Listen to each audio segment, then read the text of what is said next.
here once again with in South Africa, coming to you live on a Saturday morning here in the United States, Saturday evening in Southern Africa. Good to see folks tuning in once again.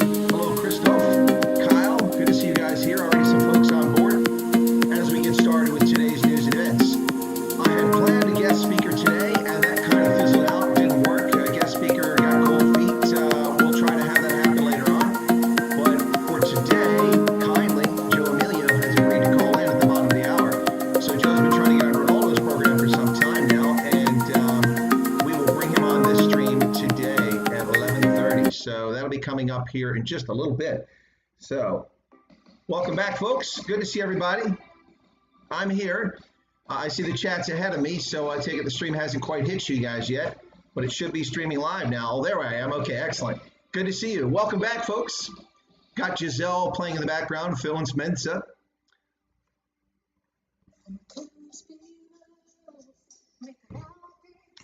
So it's Saturday, May 16th, 2020, and apparently I need to slow down.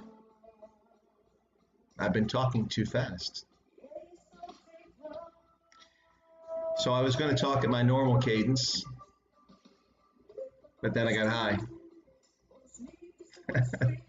For those who were tuning into to Ronaldo, you heard that. Just teasing. I'm often accused of talking too fast. Funny thing is that when I have an actual audience, I am aware of that, and I try to modulate my speed, particularly for a foreign-speaking audience, so that they can keep up with me.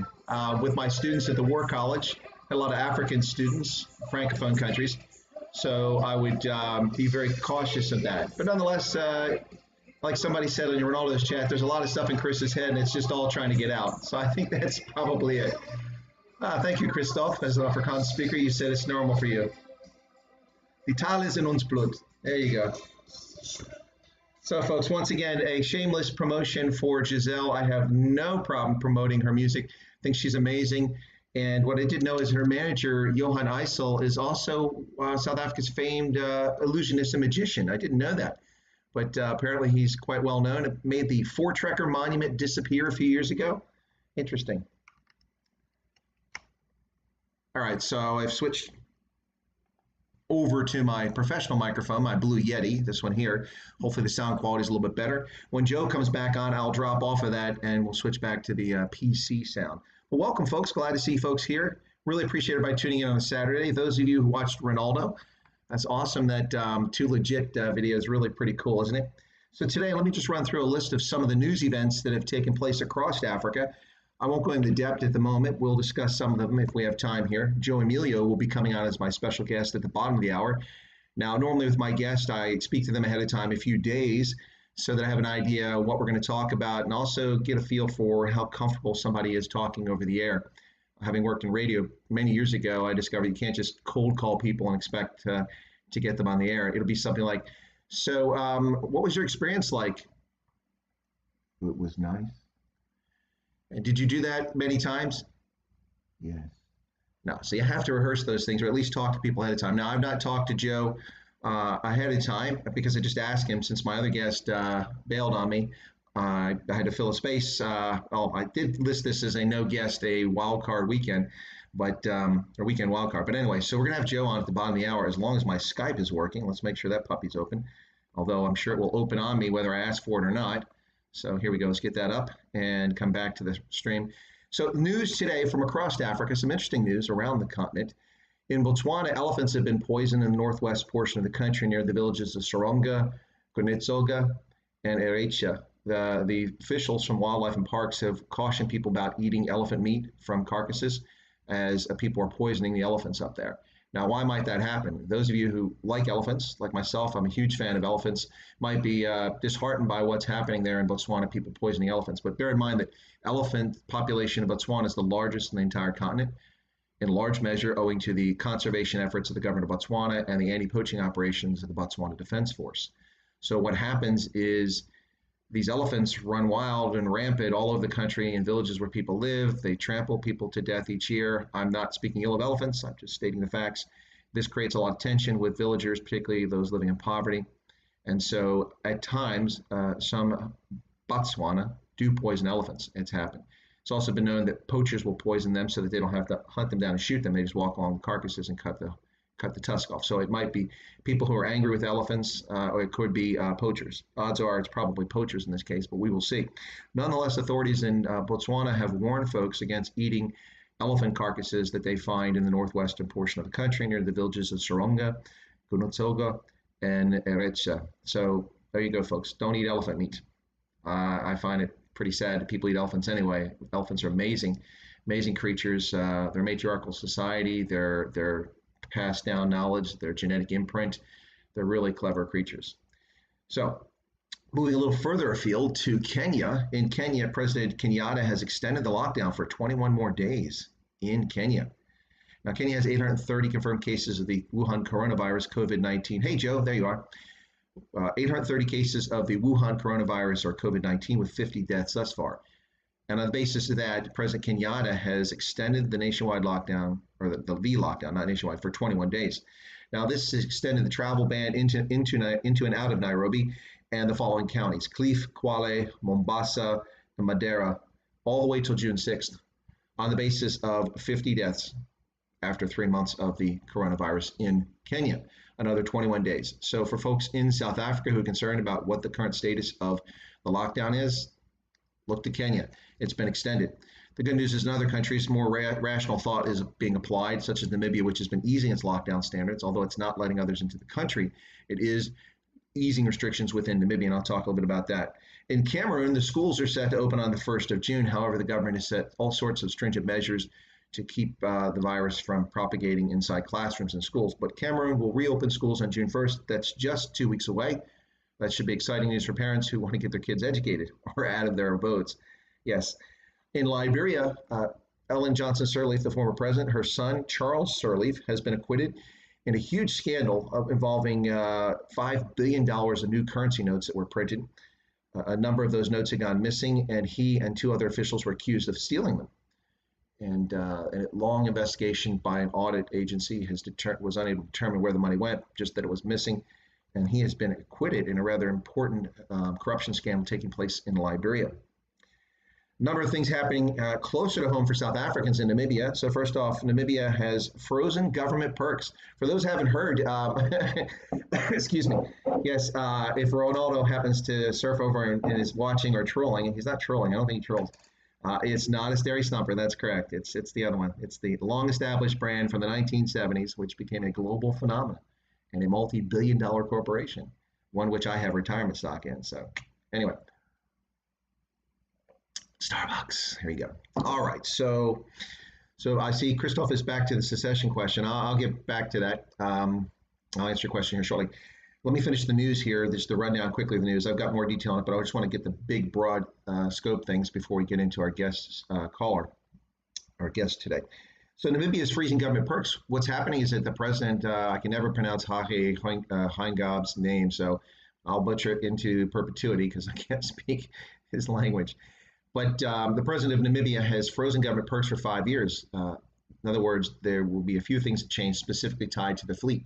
So ministers will no longer be able to get brand new Mercedes each and every year, or whatever the rotation cycle is. For the next 5 years, the government will not allow the purchase of new vehicles for its fleet for officials. And it has reduced the fuel allowance to cut back on abuse of government perks. This will save the Namibian government about 200 million Namibian rand, or about $10 million, a little over 10 million US dollars. So that's helpful, especially in a country that was the number of people, as many as 400,000 people, are already in severe acute situation of hunger before COVID-19, and was relying heavily on U.S. food aid and assistance from the international community to help feed its population. The government spent over 30 million US dollars fighting the near famine in parts of Namibia as a result of bad harvest and a few other issues taking place. So freezing government perks, that's a good development. I'm happy to see it. I'm a very big fan of government austerity and spending money where it's needed, not where it isn't needed. And this is a good example, I think, of making wise, prudent fiscal decisions.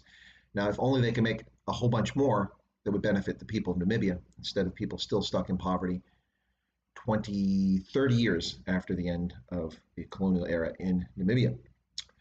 Walvis Bay will be reopening, or is reopening, its repair yard. They have a repair yard that's been shut down, and there's a number of different restrictions taking place there. And for boats docking in Namibia, the government's going to require that foreign boats can redock there and discharge their goods, but they're going to have to spend 2 weeks in quarantine before they can dock.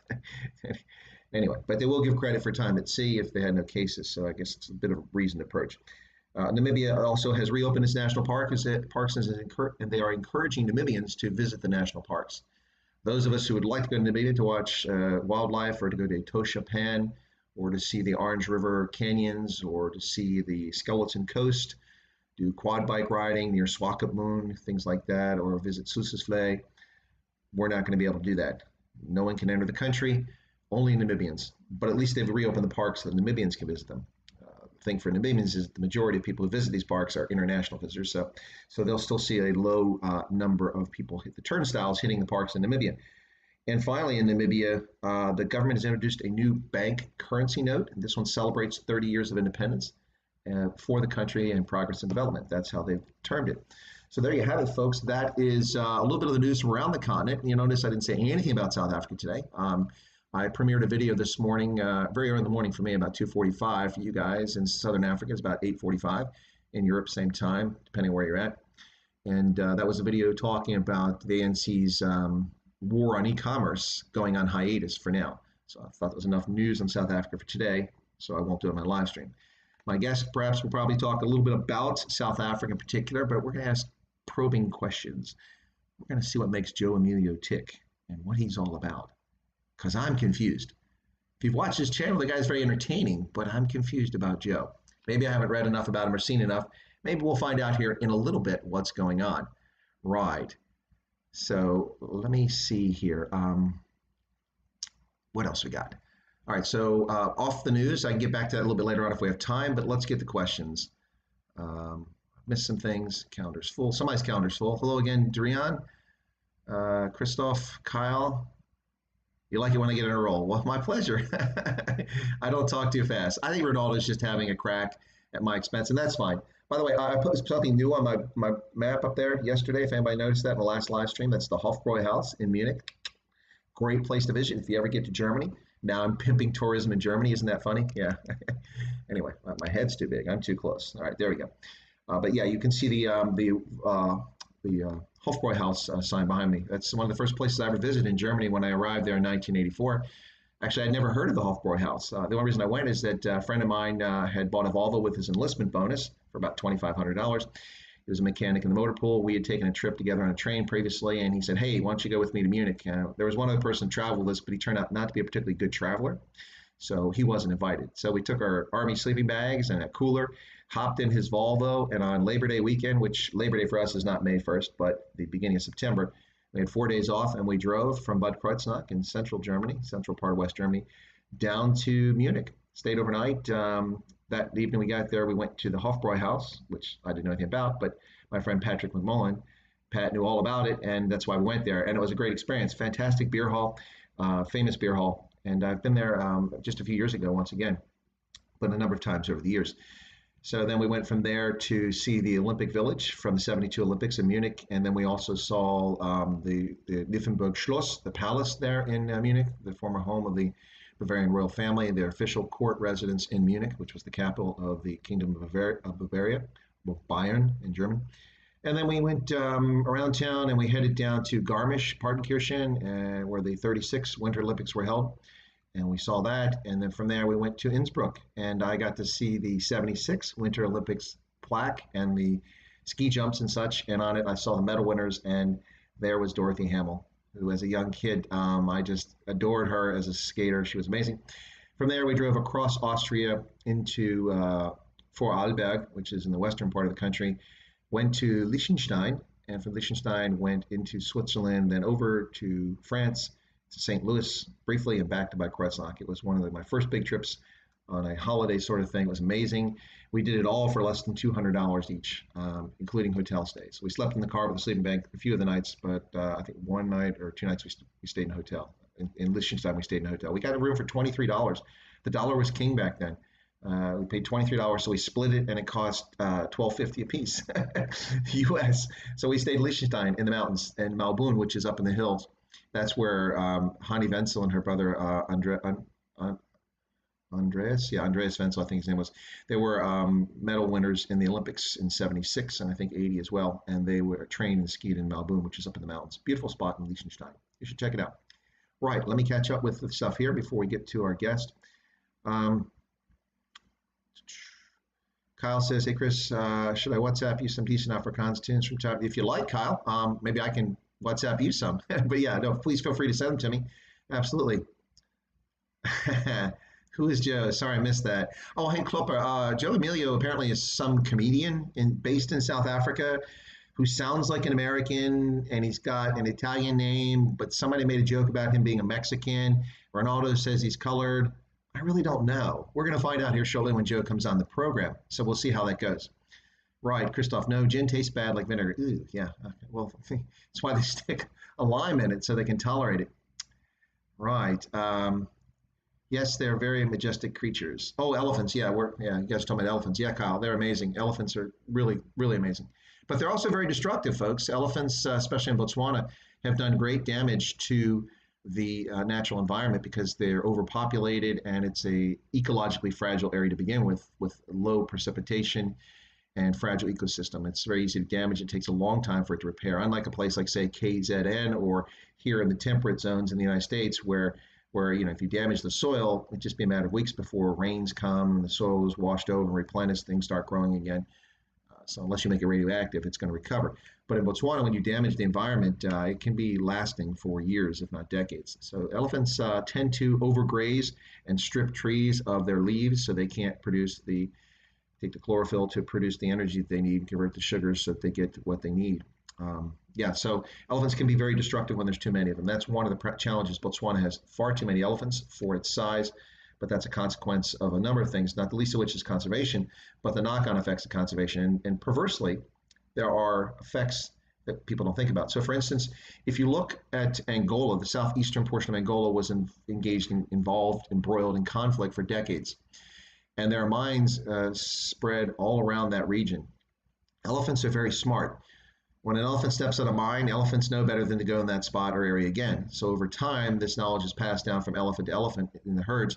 And eventually, most of the elephants in the southeastern part of Angola found safer refuge in Caprivi, which is no longer called Caprivi, that strip in northern Namibia. And there was also conflict. And so they fled all the way across into Botswana. And so a large number of elephants vacated Angola, made their way into Botswana, and also they're migratory at times, moving with the vegetation, and they know the routes. So they would maybe be resident in southeastern Angola for a bit of the year and Caprivi for a bit, but then the rest of the time in Botswana. Because elephants discover landmines, they know how to avoid them. Pretty incredible creatures when you think about it. Okay, Christoph, your question about secession. Yeah, no, I don't think secession is ever going to happen in South Africa.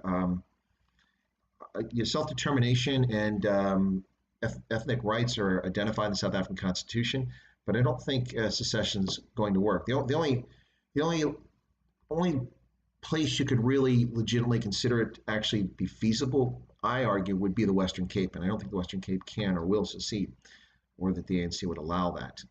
That might lead to some serious problems.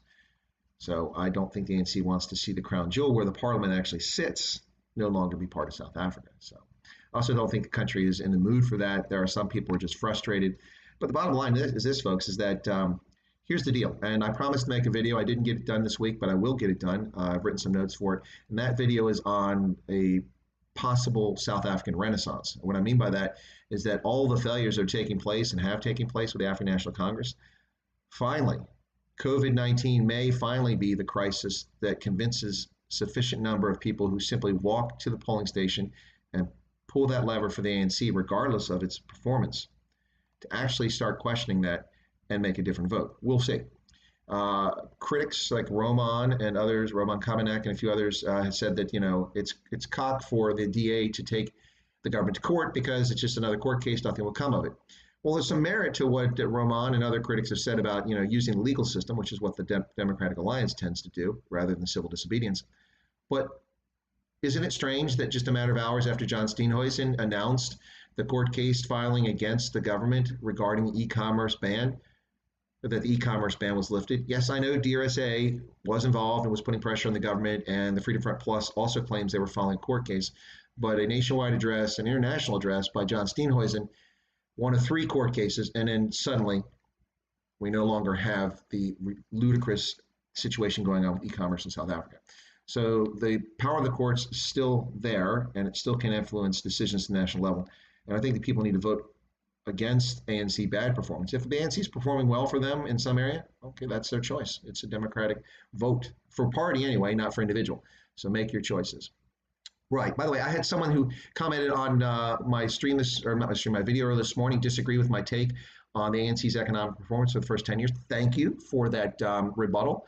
I gave my response to that. If you look at the comments on the one about the ANC's war on e-commerce, you'll see my response. And folks can agree or disagree with me or the person who wrote that. I forget off the top of my head who it was. But anyway, yeah, thank you for that. Well, so there was a troll who who found his way onto the comments. Kalunda, thank you for coming in and making the point, Kalunda. Hey, Blues Pixie, welcome aboard. I think that maybe I'm making the big time now that I have trolls that bother to troll my chat. I've never had trolls before on here. I have trolls on LinkedIn. I made it there a long time ago as far as being able to reach people. But anyway, so I think that that's a sign that you're doing something when the trolls who can't bother to be engaged in discourse take the time to just spew nonsense repeatedly. And for those who were in the stream yesterday, you may remember Kalunda came on and said, "Stop killing our brothers and sisters in USA." I don't know who he's talking about. My brothers and sisters live all around the country and fortunately have not been victims of crime. Yeah, I know what he's talking about. It's just some pseudo-racist comment. Anyway, if you have discourse and you want to contribute to the conversation, you are more than welcome on my stream. If you want to come on and spew nonsense, then you're wasting your time because I don't engage in that. I do address trolls because trolls do need to be dealt with. People say ignore the trolls, but I disagree with that. You have to give the trolls a little bit of attention, and some of them just soak it up. You don't stick with them forever. But anyway, so let's see what else we got here from comments. Kyle sent a video of that curious elephant, which is scary and awesome at the same time. Okay, I'll check that out. Okay, Christoph, again, sorry. Bless this, gets away from me here. When zooming out of a specific country and the timeline of history, it's a fascinating topic. Long lives, Chris, our benevolent dictator in some small African country. Why, thank you, Blues Pixie. I'll tip my cap to you. Thank you for acknowledging my future role as a benevolent dictator of a small African country. It won't be Botswana. Lesotho's looking promising, though. We'll see. Secession, not success. Oh, secession. Okay, sorry. Well, Africa. Okay, talking about Christoph. Okay, you guys are having fun now amongst each other. That's good. I love it. Joe says he's an open book. All right. So if I ask Joe a question, how he identifies, will he answer? No, I won't ask that question. That's a personal status. I identify as a lamppost. No, I'm just kidding, obviously. Let's see what else. Blues Pixie says, I agree. Just as we got excited about secession, we hear Roman and Ronaldo and Chris say it won't happen. Perhaps a whole stream on this topic is a good idea. Okay, well, Blues Pixie, who got excited about it? You guys, maybe I'll do one on this on my channel since people want to talk about it. Ronaldo it's his cock. It's when we'll talk about it. I'm just expressing a pragmatic analysis that I don't think it's going to happen. I didn't say it's impossible. I mean, all sorts of things happen. Katanga tried to break away from the DRC, went well for a couple of years, but eventually it didn't go so well. Biafra tried to break away from Nigeria, didn't go very well at all.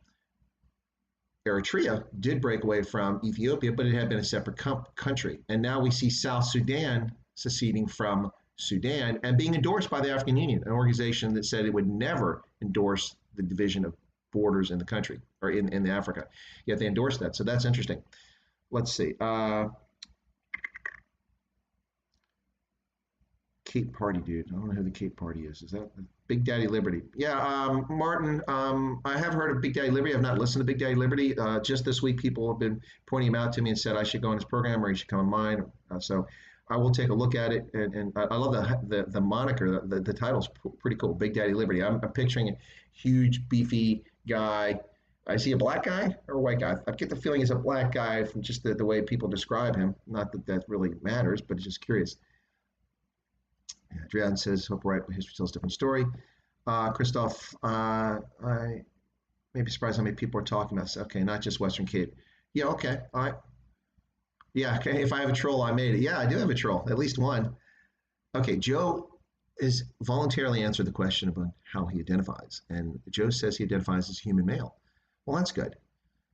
Was concerned you might be of Neanderthal descent. I am. Actually, I have a high percentage of Neanderthal DNA. Not top end, but above the middle section of those who have Neanderthal DNA segments in their DNA. Right. Okay. Christoph identifies as an atom. That's hilarious. Okay, it's nearly 11:30. Joe, if you are ready to call in, why don't you give me a shout on Skype? You call in, and we'll see if we can get you in here, if I can get it set up properly. For some reason, my Skype wasn't open. I'm reopening it now. Sorry about that. Okay. Okay, I've got you connected. Are you there? Okay. All right, 11:29. I asked him to call at 11:30, and I've just sent him. Okay, answer. There's Joe. He's waving. Okay, I don't have Joe on the screen yet, Joe. So let me import this into the stream. Okay, just be patient. I'm not quite the rocket scientist that Ronaldo is and Roman are when it comes to this. So I need to bring in my NDI source. There you go. I'm going to unplug this microphone and see if we get this NDI source. And I think I can hear something now. All right. So where's the NDI source at? It didn't come in. Oh, let me delete that. Sorry about this, folks. Rookie mistakes here. Joe, just be patient. We're getting there. I see you hooking up. Okay, NDI source. Add the source. Add source. Well, it's not. Why is it not doing it? It's suddenly my NDI source is acting all goofy here. Hang on. Please be patient, folks. I do appreciate you hanging on there a second. Oh, add a new source. I know why. Because okay, okay. There we go.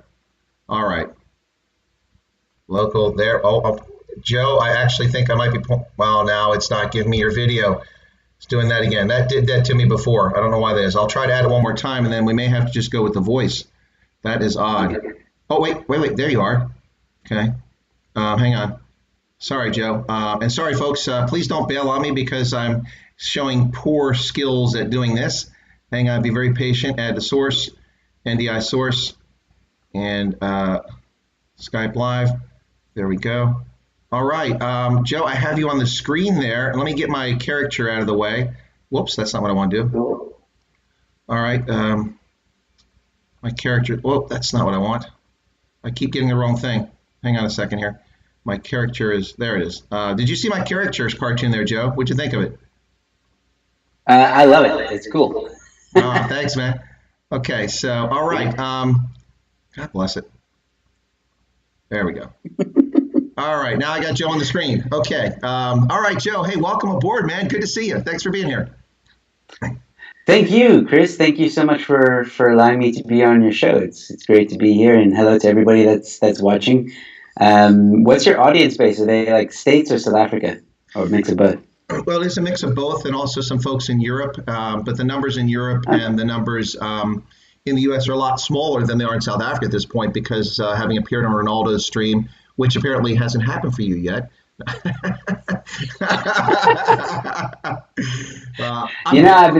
I'm begging it, man. I've been begging for like months and months and months. But us little folk, Ronaldo's grown to those dizzying heights. He is at those dizzying heights, isn't he? Yes. Not that he ever mentions his number of subscribers. No, never. He never begs for money either. He never, he's never even mentioned his merchandise at all. Nothing like that. No, I know. We're just giving Ronaldo a hard time. But I think the one thing that genuinely is true is I think that Ronaldo is disappointed that Roman beat him to the zapper on the screen. Did you ever see the meme I made of that? Of Ramon's zapper.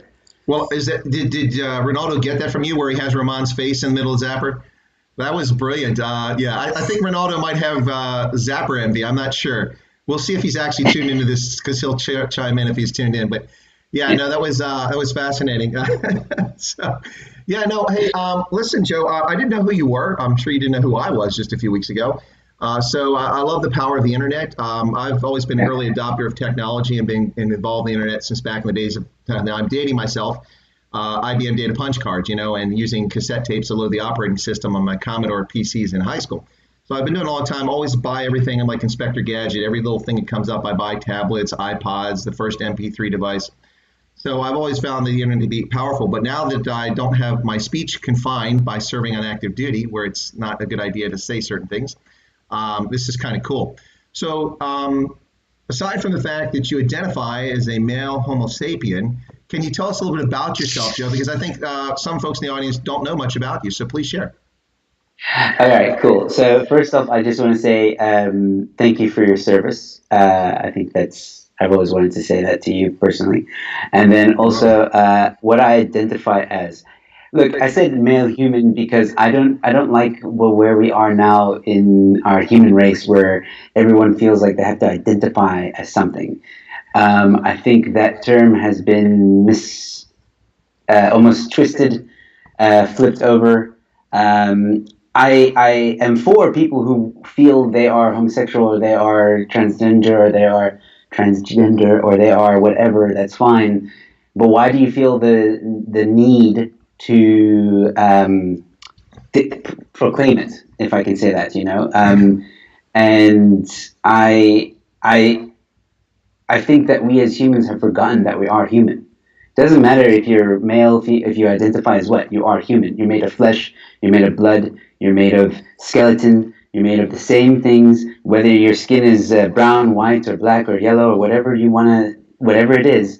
We are all humans, and different cultures obviously have different ways of doing things, different traditions, and that's fine too. Whatever you are, whatever you believe in, that's up to you. That's your right. I'm just saying, like, I don't like that term. Oh, I identify as whatever. You're human, and if you believe in certain things, that's cool too. I might even take an interest in what you believe in. I usually do. I mean, I've lived in America. I was born there. I was born in Texas. I then moved to Egypt. You've been outed. You're an American. Yes, I am an American, and I'm a proud American, but I'm also a proud South African. I lived in Egypt for a bit, and now I live in South Africa. I've been here for about 13 years. I love this place. I am upset and frustrated, angry with a lot of things in South Africa. Not the people. It's not the people's fault. It's just the ANC. As you've discussed on Ronaldo's show and on your show many times, those things that you're pointing out are very true, and it's disturbing how people don't see it. And so, yeah, I've had a very interesting life. I am a comedian. I've been doing comedy for 10 years, and just before the pandemic hit, I was going to film my one-man show for TV, and then obviously Corona happened, and then filming became postponed. So that was a bit disappointing. Another reason why I'm a bit angry. But well, it's interesting, Joe. The situation with Corona, people, it affects all of our lives. We all see it from the lens of our own lives. But the bigger picture is a lot of people, we can see sports stadiums not full of rugby players and baseball and soccer and whatever. We see that's visible. But the other things, like you having going on, starting out this thing with your comedy thing, and Giselle about to debut her album, do a concert tour in South Africa and maybe in the U.S., and all that stuff gets scuttled and people just don't know about it. So what was going to happen on this? Did you have this all scheduled? Do you have dates set up? What was going to happen? Yeah. I was basically just filming my one-man show for TV. It was going to be aired on, local cable, which over here would be Mnet and Comedy Central Africa. Mm-hmm. So we had the date sorted 8th of May, so it just passed. And, just filmed the show, edit it, give it to the network, and then boom, I'm on TV.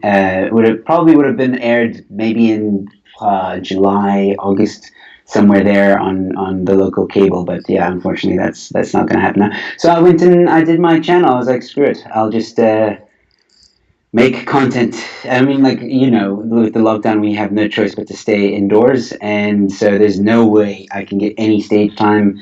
I haven't performed pretty much a week or two before the lockdown even started, the official lockdown. When the president said that we were in a state of crisis, all my clients and all the featured gigs that I had, they just immediately canceled. They're like, yeah, we're probably going to go into lockdown. Let's just cancel the plans that we had. So That really yeah. sucks, man. So I got this question for you, Joe. I know why I've lived in dozens of countries and lived all over America, but I'm curious. Does the FBI have a warrant out for you? Do you have some unspoken for children left behind in Texas or in Egypt? I know that you were nearly arrested for canoodling in Egypt several times, so we know this about you. So how is it that you go from Texas to Egypt to South Africa? Now, South Africa and Texas, parts of them are similar, the environment, the mentality, but Egypt is really off the mark when it comes to that culture. So please tell us a little bit about that. Are you running from the law or a woman? I killed someone. Oh, okay. No, I'm kidding. Wasn't that a song? So I was born in the States, and when I left the States, I was only 8 years old. My parents are also have a bit of Egyptian in them, and my dad got a job opportunity in Egypt, so we moved to Egypt, and then we stayed there for about 9 years, and then my parents got a divorce. My mom is half South African, so I moved with my mom to South Africa. My dad, yeah. Okay, well now it makes a little more sense. You have familial ties to Egypt. I mean, you just don't find a lot of people go, hey, you know what? I'm going to move to Tehran. It seems like a cool place to hang out. Well, I didn't have much of a choice. I remember when I was a kid, I was like crying. I didn't want to leave, and I actually resented my parents for quite a while. When like maybe the first 2 years, but. And then after 9/11, things got really bad. But then I wasn't mad at my parents anymore.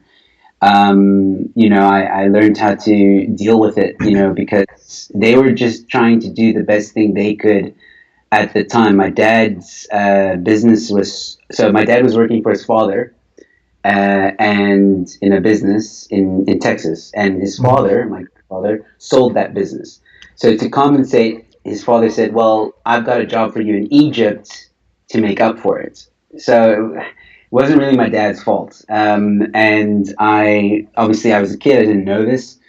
And we moved over, and then 9/11 happened, which, it changed everything for me. I believe that those events, I know a lot of Americans say this, but those events really developed or helped me develop into the person I am today. Just in terms of the turmoil that was around me, the resentment that I was given for being an American in Egypt, the bullying, the hardships that people didn't like that I was American, and it taught me how to stand up for yourself, how to not be ashamed of who you are, and that's why I'm doing the things I'm doing now. Well, it's pretty cool, Joe. People always make assumptions when they see someone just on appearance. I mean, that's human nature. That's how we survive saber-toothed cats. We avoided them. We make assumptions, and also neighboring tribes who come around and intent on taking our things and our women. We survive by having a bit of caution and those little spidey sense in the back of our nose. So I mean, that's normal human nature. But it is astounding how people make assumptions. So for instance.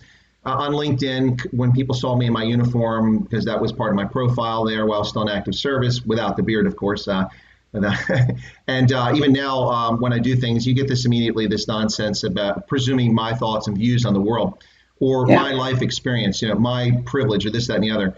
But I have a very different and strange life. For instance, very few people know that I lived in a housing project in Maryland as a small child, and there were 400 families there. There were 3 white families. Everybody else was black. All my friends were black, and that's who I hung out with.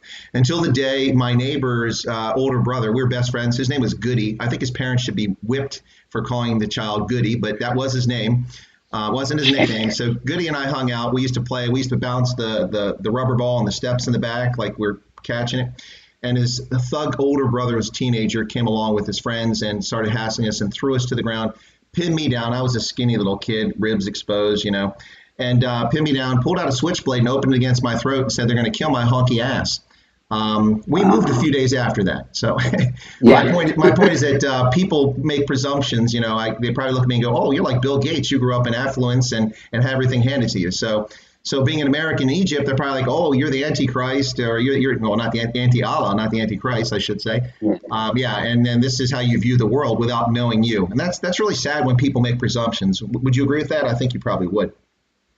I agree with it 100%. That's exactly what happened. After 9/11, people, it's so amazing because the same thing that happened then is Hmm. happening now in South Africa. So when I was in Egypt then and I started to become a bit more clued up, I was very young when this happened, but I started to ask questions. And my history teacher was also from Texas, and he explained to me a few things throughout history as to why the Arabs don't like Americans too much. And it's a long history, Yeah. goes back to the Ottoman Empire. It's a long, long history. But suffice it to say, it's been a long, like, fight between the two. And so when I understood that, I understood, I wouldn't say the enemy, I just understood them better. But they never took the time to understand me. And a good example of this is one time, I was like telling this story. So when there was this new mall in Egypt, okay, it's I think it still exists. It's City Stars, is what they called it. It was huge. It was like one of the biggest malls on the African continent at one point. It was huge. It had a hotel. It had like 4 food courts. The one of the floors was just meant for the entire cinema area. It was immense, and so me and my friend were at this mall, and he invites one of his Egyptian friends to come sit down with us, and the Egyptian was named Ahmed, and Ahmed looks at me, and he can hear that I'm not speaking. My Arabic is okay, but it's Hmm. not the best, and you can tell Kind Egyptians of, can tell kind of like your it's Afrikaans. yeah, pretty much. And so Ahmed was like, "Oh, where are you from?" And then I was like, "I'm from the States." And he's like, "Oh, screw you guys! You guys are like trigger happy. You guys should all leave this country. I don't understand why America has to have influence over our country. And you guys are terrible people. What happened in 9/11? You guys deserved it. Really, really hurtful, terrible things. He doesn't even know me." And then I looked at him and I said, "It's funny that you say all these things that Egypt doesn't need America, right? Did you know that Egypt at the time Egypt received 1.5 billion dollars in trade and aid and all that stuff from America, with just given." The mall that we were sitting in was because of Western influence and because of America from that funding. He was wearing diesel pants. He was holding at the time an iPod. He had bought a ticket to go see Pirates of the Caribbean 2, which is Hmm. all Western American stuff. And so I said, if you believe in what you're saying, then you need to take off everything that you're wearing. You need to put down that iPod. You need to give someone that ticket, and you need to step out of this mall because you're being a hypocrite. And yeah, so that's what I lived with more or less Yeah. my entire time, and that's why I learned how to just deal. No, it's astounding. I mean, most people don't realize that since the Camp David Accords in 1978, on average, the U.S. has given Egypt, for a brief period, excepting when the Muslim Brotherhood was sort of running things in Egypt, for the entire history since then, we've given Egypt between 800 million and 1.2 billion dollars a year in economic aid every single year since then.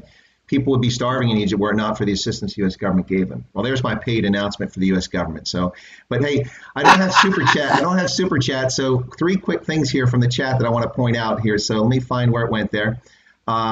First off, HBM Air says, "Tell us something funny." So, because I guess you're not being funny at the moment. So, we'll get to that in a second. And then Christoph, I think it was Christoph said something like he's got 20 different types of ants in his yard. I don't know what that's all about. That's curious, if I got that right. And then Blues Pixie said, like Ronaldo, cock funny how he sounds weird speaking Afrikaans now. I think he's talking about, she's talking about you. So yeah, there's Christoph says, I have 20 different types of ants in my garden. Okay. Okay, I see. He put another comment. Their ants are working together. Maybe that's the point. People can work in harmony. Anyway, even though they're different. Okay, all right, that makes sense. My bad. And I'm behind on the chat here. So Vihan is out. Shout to his neighbor who shared a beer with him. Much needed after a do-it-yourself project. Well, I do hope you're maintaining social distancing, Vihan, or I'll be snitching on you because I'm over here. I'll just get rewarded for snitching. I won't be punished. Anyway, all right. So hey, Joe. So anyway, so what got you into comedy, man? Is life just that depressing? You had to laugh? Actually, yes. If I I was to almost give you a spit my short answer, Starbucks up. I I wish I would. I wish that was a joke. It's not. Basically, after what I just told you, Egypt. I was labeled with depression. I got really bad. I did attempt to take my life. And I went to a therapist. I worked through Oh, it, and shame, man. comedy, stand-up comedy, did save my life. My friend was listening to Dave Chappelle. I was 13 years old, and my friend was listening to Dave Chappelle, and I didn't know stand-up comedy. Like I didn't know what it was. And he let me listen to a recording. He's like, "This is stand-up." I'm like, "What? But what is it?" And he's like, "Oh, it's a guy on stage telling jokes." And I fell in love with it. I was laughing, and it made me feel better. And then I got into Seinfeld. I got into Frasier. I got into all those sitcoms at the time, all the '90s stuff, and the early 2000s. And then I started to research with everybody. Like I just dove deep into stand-up. I went back into the day, Richard Pryor stuff. I went into Eddie Izzard. I just tried to soak up as much stand-up comedy as possible because it was a sort of distraction for me, just to laugh because of the tough time I was going through. And then when I came to South Africa, things were better. Things were a lot better. And I just decided, you know what, I wouldn't mind trying it. I've always wanted to be on stage. And I was fortunate enough to study drama. And that was when I started comedy. And I haven't stopped since. Well, as a fellow American who has a great interest and affection for South Africa, it's a pretty amazing country despite all the nonsense, isn't it? I mean, with all the troubles, it's the kaleidoscope of peoples, the languages, the natural scenery, the history. I'm just engrossed in South Africa. I get the impression you are too.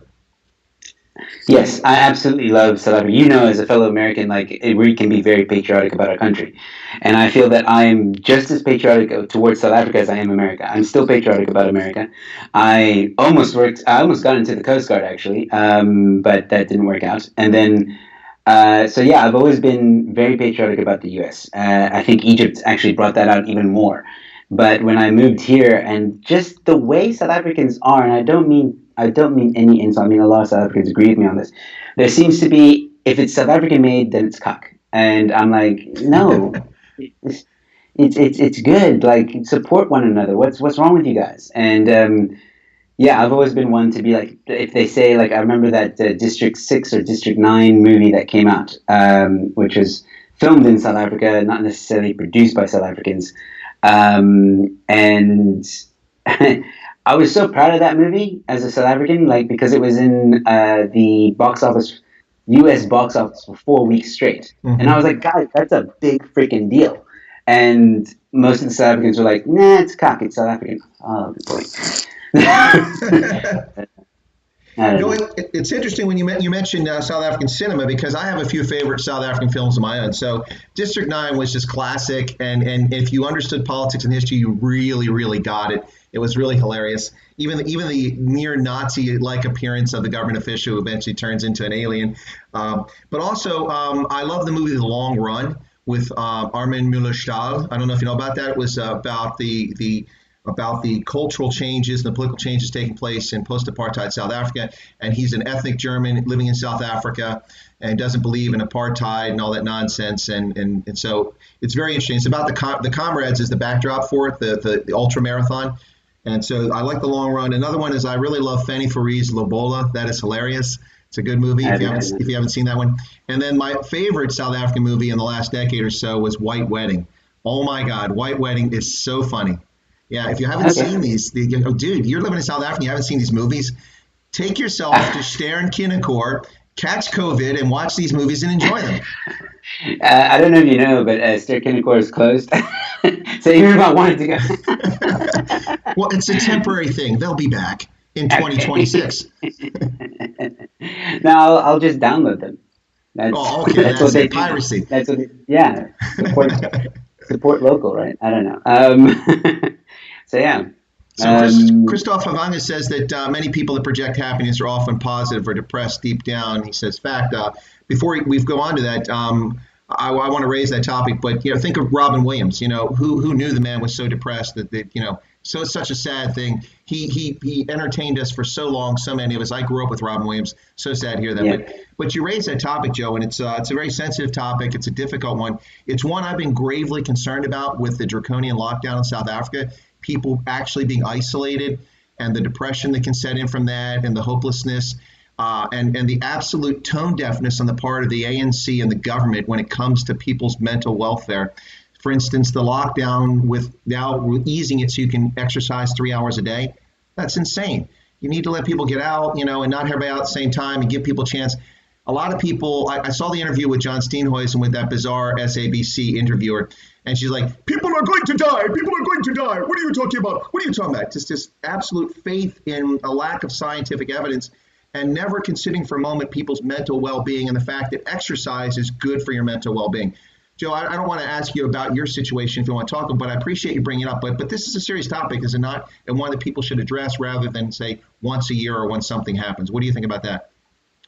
Absolutely. I'm going to be honest with you, Chris. I told you I'm an open book. So I would say 2 weeks ago. Actually, let me go back further. Let me go back to when the president said we were going to be on lockdown. Mm-hmm. I predicted, because he said, 3 weeks. I predicted right then and there, it's not going to be 3 weeks. He's going to come through halfway and he's going to say another 2 weeks. So I mentally prepared myself for that. Mm-hmm. And I was right. And I'm not boasting here. I'm just, it happened. And I was prepared for those 2 weeks. I was like, okay, cool. I kind of suspected this was going to happen. I'm okay. I'm doing my shows. I'm okay. Mm-hmm. Then when the whole thing about we're going to come out of a gradual lockdown and the phases and the levels and all that stuff, that's when I started to get angry. That's when I started to get worried. And that's when I started to be like, okay, let's start doing a little bit more research on the topic. And up until about maybe 3-4 days ago, I'm not going to lie, I did have a bit of a spell, if I can put it that way, mm-hmm. Where I spent about pretty much a whole day in bed, just wailing, crying for South Africa, upset about what it happened when Gareth Cliff did that interview. I don't know if you've seen it, where he was on a show. It's only on YouTube. It's called The Big Debate. If anybody hasn't seen it yet, if you're in America, go watch it. If you're in Europe, go watch it. Just YouTube, The Big Debate, Gareth Cliff. Is this what the dude has the long hair and the Van Gogh and the moderator wasn't moderating and she looked like she was smelling feces under her nose? I saw that. Yeah. You see her face the whole time. She's like, I know. I know. And right from the beginning, she says, is it your white privilege? Is he being... God. And I'm like, that's how we're going to start. And even Gareth Cliff at the beginning laughed at that. But he ignored it at the beginning, and she brought it up again later. Fascinating interview, and Gareth Cliff handled it super well and taught those guys, or showed those guys a thing or two. And he was absolutely perfect, and it just broke the lefty/woke people. So if you're woke, you're not going to like that interview.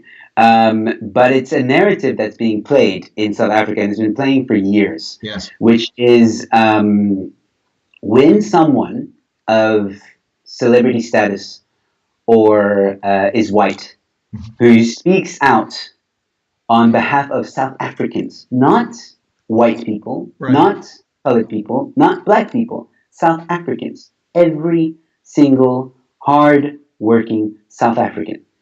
They attack. The media will attack you, and they'll hinder on the word. Like Gareth Cliff, for example, in his letter said to the president, we South Africans are getting tired. We might do this. We need this. He kept on using we, and they kept on asking, who is this we you speak of? Yeah. The same thing happened with John can't pronounce it. John Steenhuisen. Yeah. That one. Who's this we? Who are these South Africans you speak of? Where's your list? And it's such a it becomes this racial debate. The majority, like when we say South Africans, we mean everyone. That's right. Everyone working. If you don't want to come outside, don't come outside. It's fine. You're still a South African who can stay inside, but at least you have that choice. Right now, nobody has any choices. We don't have any rights at the moment. They say we do. I saw a YouTube video where this lawyer was trying to say, oh, no. Your rights haven't been taken away. That people are misunderstanding. The Constitution is still there. You can fight it in court, and you'll probably win. That's not the point. No, it's not. It's not the Um, point. we don't feel that way. We have okay, in certain areas of South Africa there is army presence, but where I stay there isn't. I haven't seen one army person. People are visiting each other. Mother's Day, everybody was visiting their mothers. They were buying. That's a barbecue for those of you who are abroad. And I didn't snitch, but I was like, you know what? What's the point of a lockdown? What's the point? And all these things built up, and it led to my kind of breakdown where I was for lack of a better word, hurtful. No, it's a good word. Yeah, it perfectly sums up what I was feeling, and I broke down, and I made a few videos. One of which I think I did send to you, which is a letter, my own letter that I would write not to the president but to my fellow South Africans, where I talk about racism and how the government is using it as a weapon. They claim that they're learning from history, but they're not. They're using history as a weapon. They're not learning from it. And I speak about that in that video. It's on YouTube. It's on my channel. And then I made another video yesterday that I released, and it addresses that question because after John did his interview, everybody was making fun of it. Like, oh, look at John, like he got rude with the reporter or the journalist. How dare he, and blah blah blah. And who's this South African? And then the whole hashtag John doesn't speak for me came out, but at the same time the hashtag John speaks for me came out, Right. and that's doing. So I decided, okay, I'm going to start something. I'm going to call it I Am the We. And that actually started after Garrett's interview, where I started hashtagging I Am the We. Because there was a question in that interview, who is this we? And I've been making videos to show how the narrative of the media is driving that racial tension to keep us fighting each other while the government strangles South Africa. And the video I made yesterday, people have been telling me it's powerful. I'm not tooting my own horn. You heard Ronaldo said he retweeted it. Yep. He only retweets things that he likes. And it's I've been told it's powerful. I made it from a place of heart, where I got certain clips, and at the beginning there's interviewers asking, "Who is this we?" And then the video basically explains who are the we. And I hope that message will go far and wide because I feel that it is a very important message to put out there. Well, the video that you sent me that just had your script coming across the screen was very powerful because automatically from your voice, they're going to presume that you're white and you're coming at this from a racial perspective, from your privilege and all that. So I think this is very powerful and that's a good one. But, part of the problem here is that South Africa, while people proudly say they're South African when they're outside the country, when they're inside the country, you don't hear people say I'm South African that often. And you're in America, you hear people say all the time, say I'm an American. When you're in Botswana, people say, hey, all the time, Ke Motswana, Ke Motswana. Whether they're white, they're colored, they're black, they say that because Botswana has successfully built a national identity. America, of course, has a national identity because it's not based on class or race or ethnicity, but on the American experience. So I think that's part of the challenge here. Let me throw a few things out real quick, Joe, before we give you a chance to jump in, because there's a few things came across the chat. I want to make sure people realize I am paying attention to the chat. The first is from Sunny SCA, said he's Hungarian, but he lived in Tunis for a while and speaks a little bit of Arabic. So my question, Sunny, if you can answer in here a little bit, where'd you live in Tunis? I used to live in El Menzasis. So I was a student at l'École d'État Major in Bardo, which is in Tunisia. And I lived there for about 18 months. So I too have lived in Tunis, but I lived in El Menzasis. It's a nice neighborhood. By the way, my neighbor was the leader of the Palestine Liberation Organization. He was the house next to mine. So wow. I knew that my house was never going to be a target of terrorism. I was safe. Anyway, so that's smart. That is smart. Location. Exactly. So Leon Schuster, someone mentioned Leon Schuster movies. Yeah, Leon Schuster's funny. But here in America, our experience with South African cinema back in those days wasn't so much Leon Schuster. I've just seen him because I lived near South Africa and went there frequently. Plus, I know who he was.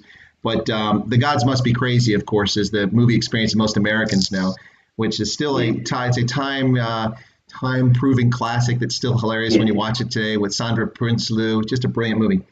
So the thing you're talking about, though, Joe, when you're going back to this whole discussion had turned into race.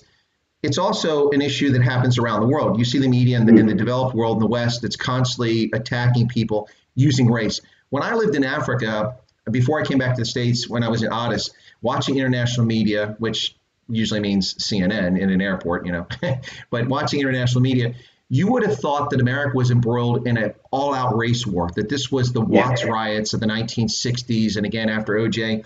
And you would have thought that Americans, white and black, were at each other's throats and killing each other because of Ferguson, Missouri, because of Freddie Gray in Baltimore, because of Trayvon Martin, all of these things being overhyped. Now, I attribute some of this to the presidency at the time and the president who was sitting, who I think stoked these issues, and I got evidence of that. But my point is that the popular narrative is we were in the midst of a race war and oppression was going on. I come back to the States and I go to a hockey game and there's white folks and black folks sitting around getting along. Now, look, it's not kumbaya. There are always challenges we deal with when it comes to social issues, and particularly when it comes to race, unfortunately. But the reality was not what the media presents.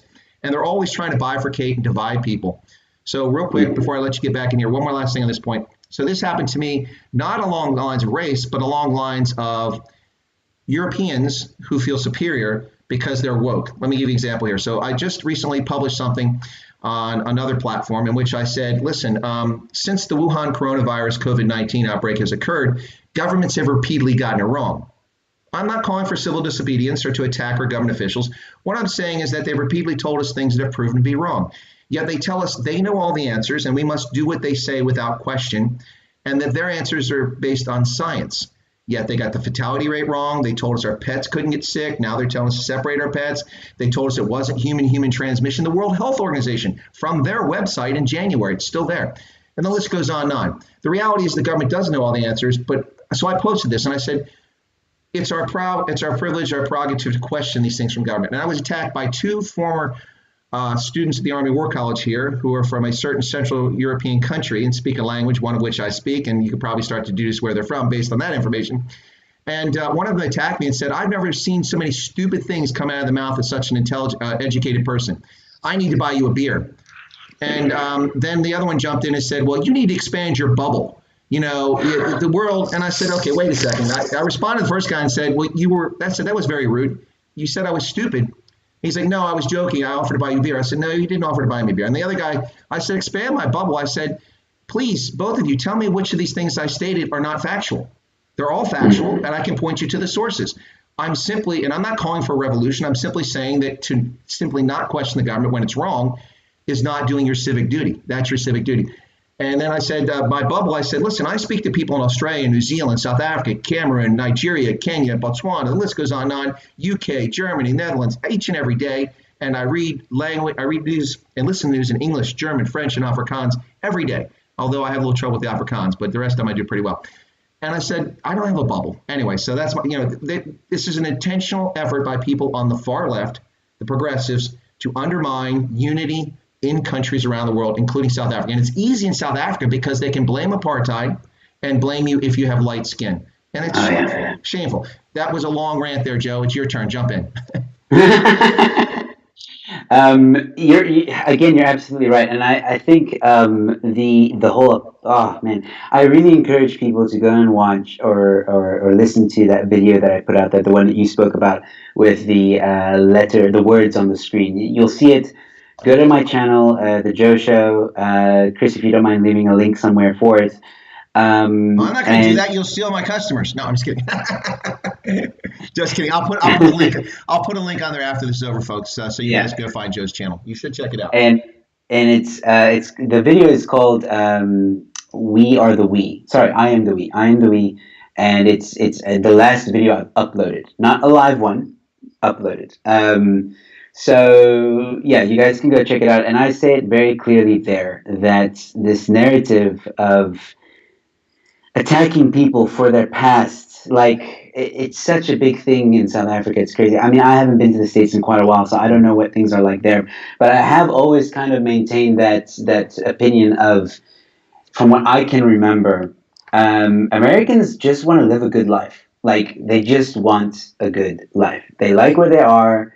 They can buy what they want. They work hard. Yes, some of them are not maybe where they want to be, but they have the option of improving themselves.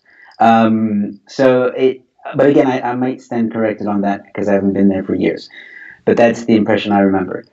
However, with here, it's just always about race. Like you say anything out of like, if you're not careful to word your sentences, your words correctly, so that you can include everyone, you get attacked for it. Like if I was to say, yeah, we, then they come. Oh, who's the we? Who's the Yeah. we? And it's when I say we, it's everyone. It's South Africa. It's not male, female. It's not transgender or homosexual. It's not black, white, Indian, colored. It's everyone. If you are South African, if you think you are South African, if you believe you're South African, and if you're patriotic about this country, South Africa, you are South African. And every single South African has the right to fight for what they believe in, has the right to be who they are. Whether they want to be stuck in the house and scared of corona, that's fine. No one's saying I'm not trying to when I say like the lockdown is not working, I'm not trying to say, oh, we need a revolution. Well, okay, that's another debate for another time. But I'm not saying that we all have to now just go outside and be careless. No, I'm saying that there is clearly a different option for us. There has to be. Some of these regulations are ridiculous. I mean, I saw today on Twitter that you're not allowed to buy jeans. What does that have to do with Corona? Why is that? Like they've literally, I'll send you the picture. They've literally got not police tape, but similar to it, around the jeans in the shop. And I'm like, what is going on? I have a domestic worker, right? And she is salt of the earth. All right, she comes from Zimbabwe, and she's one of the nicest, kindest people I've ever met. We love her. You know, she's like family. Okay, and we have been paying her. We have been paying her throughout the lockdown. Some people haven't. They can't afford to. That's fine. But we are the ones, or we're in that camp of like, if you can afford to pay someone during this lockdown, do it. So we have. Today, she sends us a message, and she says that her landlord is kicking her out because she's been late on rent. And that infuriated me. Yeah. And I'm like, how can you do this? She has two kids. You know, it's a developing story, and I might make a video on it because I'm so angry. Because you can't have the best of both worlds. You can't say, oh, stay inside because it's dangerous. You must stay inside, but we're going to cut off the economy so you can't work, but you must pay us taxes, and you must pay me this, and you must pay me that. You can't have that. You can't have that, and that's that's one of the issues. No, I'm with you, Joe, 100%. So, it's people like this act as if. So, for instance, if it's say here in the States, then maybe not race, but it's sexuality. So, or it's gender. They act as if you can't have empathy for the other. You know what I mean by the other, someone who's different than you. It's just utter nonsense. So, for instance, in the case of Africa, I was attacked on LinkedIn and been attacked in a few of my videos, but mostly on LinkedIn, where people complain that who am I to talk about Africa? What do I know about Africa? Well, I've spent half my life living in Africa, but even if I hadn't spent 5 minutes there, that's not a germane topic. I can be informed and be aware of what's going on in Africa and give comment. But the point being is that from the outset, how many people have been talking about the informal sector and traders and tuck shops and spas around Africa? Not too many. Not African leaders. You hear it occasionally, it's mentioned, and even in South Africa, we're going to do something for the informal sector, but what have they done? Not a whole lot. Botswana, 10 million pula. My goodness, that's not much money. That's not even $1 million US dollars. So I have from very outset, from the very beginning when the lockdowns were beginning to be announced, I said, what about the informal sector? You've got to do something. And of course, the answer from a lot of people is that, well, we have to register these businesses. No, that's the reason the people aren't in the formal sector, aside from education. And who do you hurt in the informal sector? Women. 2/3 of informal sector businesses run by women. And you don't hear any of this. And so my point is that, is that you can empathize with the other. You don't have to be the other to get people's plight. And I think that you're showing that by talking about your domestic worker and her situation. Speaking of which, I see a comment that I want to address very quickly. Yeah. I hope you don't mind. Hey, this is my show. What are you doing there? What are you doing? No, go ahead. Heinrich Becker, I think that's how you pronounce it. If she was paid, then why is she late on rent? All right, so obviously she has many clients, and we're one of the clients that are paying her.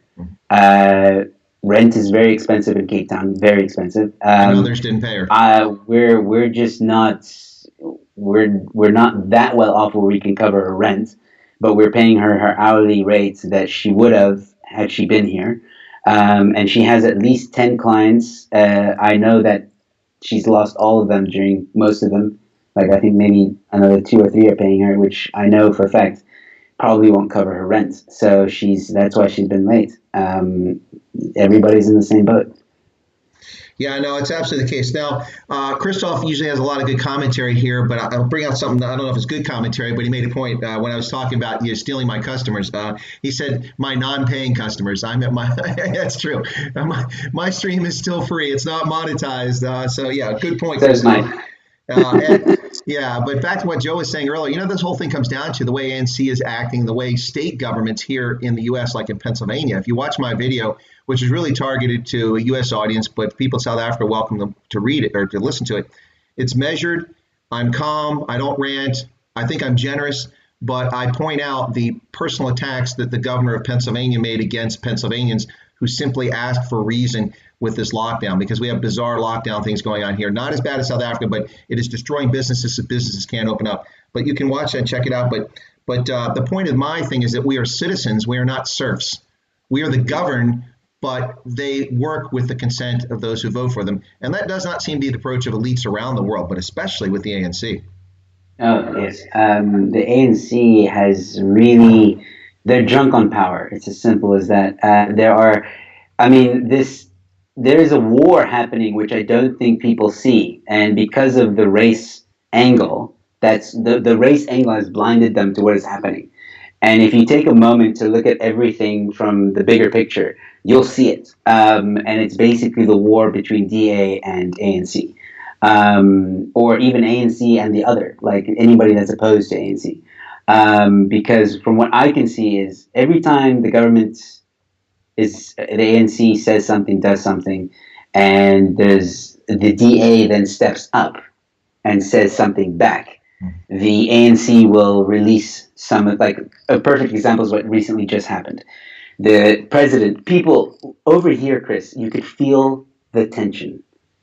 I think it was Thursday. There was just something different in the air. Social media was just going crazy with where's Cyril, where's our president? He hasn't adjusted. I was seeing people who I never thought would complain. They were complaining, everybody, and I think the pressure and ANC could see that. So they're like, okay, cool, president's coming out. All right, came out, said nothing, and that just made things worse. That just made things worse. And then the DA rebuttals. The DA comes out and calls Cyril out on what he said, basically, and tries to say that there are other ways. There are other ways to open up this economy. There are other ways. Your people are suffering and stuff like that. And excellent speech, by the way. I loved it. But there are a lot of people that don't like John, and that's fine. Everybody has their party. But I liked John. And then, shortly after that speech, I think not even 12 hours later, e-commerce opened up. Yeah. It's almost like ANC was like, okay. Let's just give them a carrot. Let's just give them a carrot because then we'll win some voters. Because they can see, oh no, DA is gaining strength and we need to, that might shift our power. So now we need to make sure that the power stays with us. So we're going to give you guys a carrot. And I don't know if people see that. I really don't. But I can. I don't know if you agree with me. Well, I do agree. But what I see also happening is it seems like governments around the world are pushing the envelope. They're trying to see what they can get away with. And they'll go so far and then they'll back off. And even if like here in the U.S. with the federal system, between governors and the federal government, hearing Andrew Cuomo whine about respirators after he declined to purchase $579 million worth of respirators in 2015 as governor, instead spent $700 million building a factory to build solar photovoltaic panels, which is now bankrupt and out of business. And that's not the role of the state, at least in my mind. The role of the state is to prepare for things like disasters and national defense and common security and general welfare. Yes. So you don't do that by building solar photovoltaic plants that will lose money because the Chinese will dump solar photovoltaic cells on your economy at below cost and bury you. Just ask the German solar PV market. They thought they had a brilliant idea. We'll decommission the nuclear power plants, which, by the way, don't sit on fault lines like the Fukushima plant in Japan. So learn all the wrong lessons from Japan's situation with the tsunami. Shut down your nuclear power, which was safe in Germany, and then put in solar photovoltaic panels on all the historic medieval villages in Bavaria, so nobody wants to go there as tourists anymore because they look awful. and then build these plants. Well, of course, every German manufacturer was driven out of business just like that. No, I do agree with you, but I think governments are pushing the envelope to see what they can get away with. And that's why I think it was important for the DA to push back with these court cases and for people to keep it up. And for citizens should file whatever the equivalent of a class action lawsuit is in South Africa. They should be doing that, stepping forward and doing it, or getting someone to speak on their behalf, because you have to push back against these governments. There's a big push against Governor Wolf in this state, and he's responding, but he's responding like a toddler throwing a tantrum, and that's why he's running in trouble. He accused businessmen and government officials in this state who are from a different party than him of being cowards in the face of the enemy. He's calling it a war on a virus. Is measles a war? Is H1N1 a war? Is HIV a war? We could play this game all day, this hyperbole. Exactly. Just today, with the 21-day extension of Kenya's lockdown, President Kenyatta has used the terms as if they're in some sort of titanic struggle fighting against an unseen enemy. It's really hyperbole and over the top. The numbers don't support what they're talking about after 6 months of this going on. They're wrong. They need to adjust it and be more careful. Anyway, so there you go. Go ahead, Joe. I'll let you respond, then I got to get back to something that Sonny said because I want to answer that. He had a question. Oh, you can. All right. Thanks. Okay, so Sonny's SZA said, what did I think about the whole thing with one American, one bullet? Well, yeah, I remember that. You know, it's funny how people's collective attention span, as I always like to say, is 5 minutes or the girth of Kim Kardashian's ample bottom. Yeah. Well, when we're looking at Kim Kardashian's bottom, we're not paying attention to world events, and that could last for a couple minutes, and that's about the end of it. And that's the attention span of the world. But certainly Americans, I'll say that. But yeah, people have forgotten already this nonsense was one American, one bullet garbage. You know, when Thabo Mbeki, with his inferiority complex, blamed HIV on poverty, and his Russian-trained lunatic health minister prescribed beetroot as a solution for HIV and AIDS, and they denied that HIV was the cause of AIDS because they presumed that was some white position taken by Western whites. The number of South Africans who died as a consequence of contracting HIV without getting treatment who could have avoided it was over 500,000 at least. Now, these are counterfactuals. We don't have the actual numbers, but we're just going off projections where it had been going and where it was headed. So the mere fact that South African government refused to take nevirapine, a drug produced by Abbott Laboratories here in the U.S., and it's given to expectant mothers. And when it was first introduced, it was reducing the incidence of HIV transmission mother to child through the birth canal by 50%. But eventually it became over 90% efficacy because they improved the drug. The government of South Africa refused to accept free the drug to give to expectant mothers because of the position that Thabo Mbeki and his government took. And when that happened, the United States government was the government that was pushing the most money into South Africa, spending more on HIV/AIDS in South Africa than the government of South Africa, and to this day continues to provide billions of dollars each and every year to South Africans to provide money for antiretrovirals, for treatment, for voluntary counseling testing centers. And we do this with no fanfare, and we don't ask for anyone to applaud us for doing it. We simply do it because George Bush, not a fan of his, but George Bush had great vision and thought, and he came up with the world's single largest foreign assistance program in the history of mankind, larger than the Marshall Plan in actual dollars, not inflation-adjusted dollars. We've now spent, we're going closer to $200 billion on PEPFAR, President's Mercy Program on AIDS Relief. So the South African government refusing to take that. Now, where are the South Africans that are chanting one American, one bullet? Have you forgotten this? Have you forgotten the money we're providing every year? It's kind of like Zimbabwe. The American sanctions are crippling our economy. Well, that's a myth, and I've debunked that on my website and on my videos.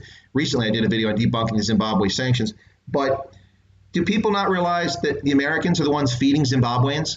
We're feeding hundreds of thousands and usually as many as 1.2 to 2.3 million Zimbabweans. It's all coming from American pockets. Not to mention almost all of the HIV care in Zimbabwe is coming from American pockets. So when people do this nonsense, obviously this is just an emotional, political nonsense. And that whole thing really irritated me. If you didn't catch that, Sonny, I'm really irritated by the one American, one bullet, just as much as I'm irritated by one settler, one bullet. It's a stupid nonsense that's spouted by idiots for political gain. Over to you, Joe. Yeah, absolutely. The thing with the one American, one bullet, that scared me because it reminded me of Egypt. And I thought that, oh crap, now South Africans are going to hate Americans. But luckily, when I started to look at the, there was other footage that was released. I don't know if you saw it. It was a very small group of people Mhm. that were outside that embassy chanting. It wasn't like the whole nation was, but the video that went viral looked like there was a whole lot of people. It wasn't. And also, when you start looking at the colors and the logos, you start realizing, oh, it's the Communist Party. Okay, well that makes sense. Yeah. And then you're like, cool. And to top it all off, they were chanting that because of what America did to what's his name? They bombed him on the way to Oh, the airport. the Iranian. Yes, Yeah. they were chanting that in response Suleiman. to that. Yes, 2 weeks after the fact. Yeah. Yeah. Hey guys, you missed the news. This happened 2 weeks ago. Yeah, Yeah. So, I so that think would be like me protesting the king sending his agents to Scotland to attack my ancestors. That was 350 years ago. Let go, man. yeah, exactly.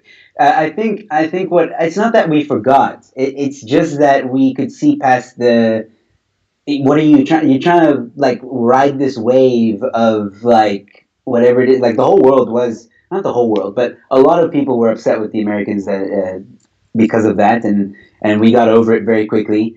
And I don't know for some reason that the EFF and the Communist Party they got the message late. I don't know, and I don't know what happened. Some communication failure. I guess someone showed Julius an article, and Julius didn't look at the date of the article, and he assumed it was that day, and he went outside to protest. And I don't know. So yeah, that was. I think it was just a failed attempt to try and rile up the country, and it failed. It failed. Everyone saw right past it.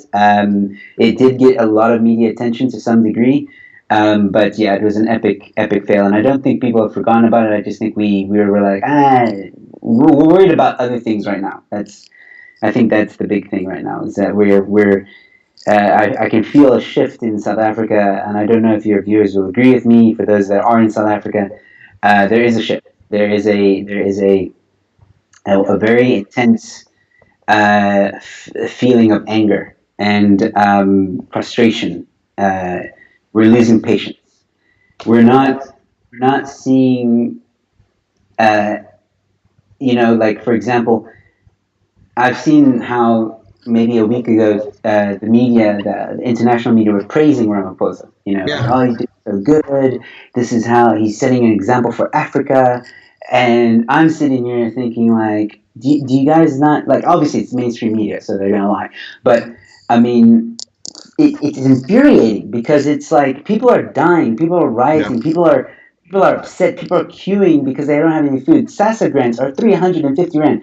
Do the math on that in dollars. That's It's nothing. nothing. Absolutely nothing. And in South African terms, for international people, for those of you that are watching, 300 might sound like a lot. Yes, like if you got 300 pounds, $300, that is a lot. But in rand, 300 is not a lot. That Yeah. is, it is nothing. It barely buys you these days a tank of gas. It's not even like I think a tank of gas for like a 35 liter. I don't know what that is in gallons. 35 liter tank is about 300 rand now.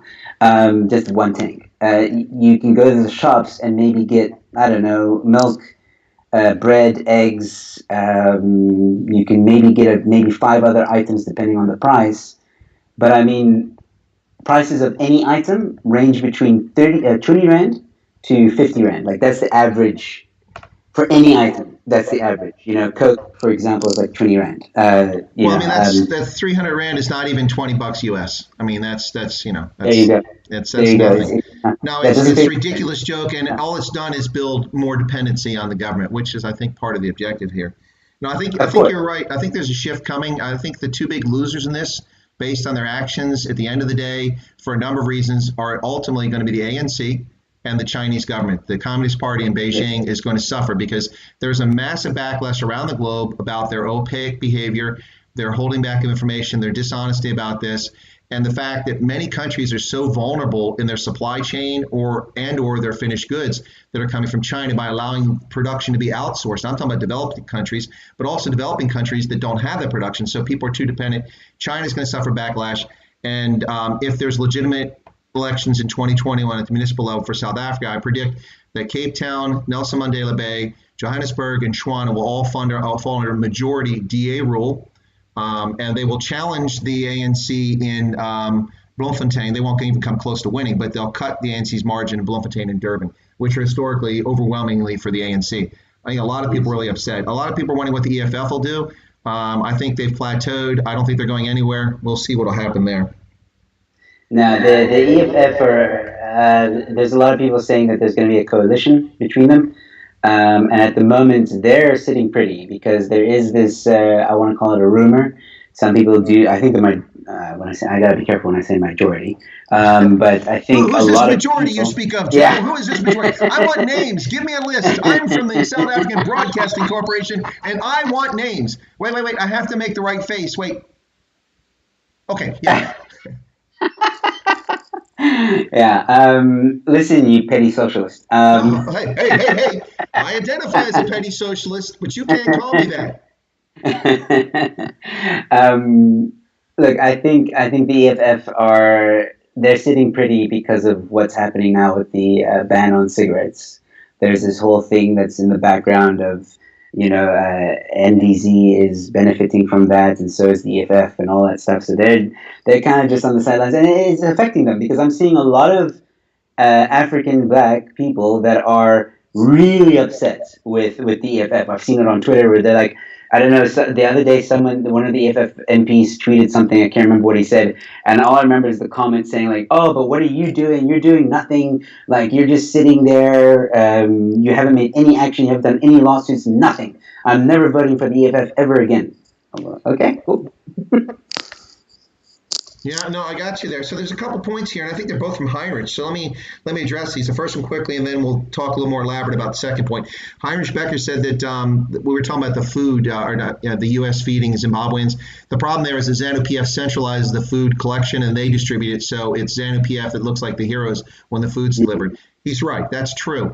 And those uninformed, it's the same sort of situation with a lot of our aid. Unlike the Chinese who bend over backwards to say, hey, we're brown too, we're just like you, and look at all the things we're doing, and they're complicit, compliant, helpful warriors in media who go, look what China's doing for infrastructure, completely forgetting about all the things that others do, like the European Union, the United States, and others. Now, I'm not advocating aid. I'm kind of against aid, but I'm just telling the truth here. So yes, that does happen. Governments take credit for things that others do, and then they get votes, they buy votes that way. And that's the same thing that the ANC is doing in South Africa now by forcing charities not to be able to go out and give food to people. Those want to help their neighbors can't do it. They're trying to centralize it. Now, the point we can discuss a little bit here is that I think Heinrich also said this. He mentioned the whole thing we were talking about, the Americans one bullet and such. He mentioned the science must fall nonsense a few years ago. Of course, the problem with the science must fall thing and with all these discussions is that when you lower the standards for education to where a passing mark is 30% on a subject, you're going to get morons like that idiot who sat there and said that science is a Western convention. It's invented by what? No, it's not. I mean, that may be where it's arisen that we know in modern history, but the concept of science, forming a hypothesis and, challenging the hypothesis and testing the hypothesis, anybody can think that up. It's just utter nonsense to hear that stuff coming from this. But the reason you get people like that at university is because the education requirements are abysmally low. And to its discredit, the ANC, and perhaps the most shameful outcome of its 26 years of governance, has been that it has not only not improved education, but in many respects, primary and secondary school education has gone far backwards in many parts of the country. And this is why we have uneducated, illiterate, uninformed South Africans, ironically in a country with a robust media and a robust university system and among the world's most elite private school systems. And you have abysmal education there because the ANC awards tenders to BEE certified companies that fail to deliver textbooks in the Eastern Cape for starters. And HIV positive teachers in KZN who sleep with prepubescent and young girls who just reached their menstrual cycle to get grades and pass HIV and get them pregnant and end lives prematurely. These are just some of the woes in the education system. And that is one of the reasons why you get this nonsense like roads must fall, fees must fall, people that don't understand how the world works and everything is owed to them because it is. Can I make a comment quickly? Please do. So when I think it was last year, ANC made a banner on social media, kind of gloating about the results of the matrics, which is high school, grade 12, saying that, oh, wow, this year we had 80% of the country pass. Yeah. Now, that is an example of how they twist the narrative and how they twist the numbers. Just because you have 80% of people that pass, yes, that sounds good, but if you are well informed and you know the whole pass rate, you're thinking, okay, so that means that we had 80% of the country pass at a pass rate of 30%. They didn't say 80% of the country passed with an 80% pass rate. They just said 80% of the country passed. So it can be anywhere from 30% to 100%, but yeah, I mean, it's not something to gloat about. Well, along those lines, so there's two things here I'll say about the ANC that's irritated me for a long time. And even when I was more generous to them, and this is kind of the layman's perspective from outside, I told people that South Africa was always going to be okay as long as this held true. I said that since inception in 94 up until just the last couple of years, by and large, the ANC is comprised of patriotic, dedicated people who really care about a multiracial society and are committed to market capitalism. And I said the split was 60 to 40. Hang on, stick with me, Joe. I said it was 60-40. But over the past several years, once the Zuma state capture era came in, that started eroding away. We got to the point where we could see that when Ramaphosa was running against NDZ, that it was probably a 50-50%. I'm concerned that it's flipped and it's gone maybe now 60 who are the dyed-in-the-wool, committed leftists, kill all the white people, chase them in the ocean, nationalize everything crowd. And that's why I think South Africa is in a little bit of trouble. So hopefully the rest of the people who don't vote ANC, and maybe even some ANC voters, will wake up and see what's happened. But let me give an example beyond that. This is when I worked for an unspecified government agency, and I'll leave it at that, okay? I wrote a report, and this report, this is from open sources, so I'm not giving you state secrets here, but the ANC was very angry at the South African Air Force about 15 years ago. And they were angry because not enough black South African Air Force members were becoming pilots. Okay, that's a legitimate question. So I took a close look at this to see what their issue was. And they said that it's racism, that the pilot instructors were racist, and that's why they were failing the black candidates because they were black, not because they weren't capable or up to the task. So they decided to bring in folks from Zimbabwe, the test pilots from Zimbabwe, the trainers, instructors from the Zimbabwean Air Force. Now, mind you, this is the Zimbabwean Air Force that for celebrations on their Independence Day could only put 4 aircraft in the air for less than 30 minutes because they had no fuel. So if they have no fuel for Independence Day, how often are they actually flying? And if you know anything about aviation, you're a pilot, you must fly all the time to remain current and remain proficient in your skills. It's a critical skill. Anyway, so in South Africa, the ANC decided to interject politics into it and claim it was racism. So what they did is they brought the Zimbabweans in who had not a single aircraft in common with the South African Air Force. So you can't even train from experience in an aircraft. And most of them had not been in the air for 6 months to a year in Zimbabwe.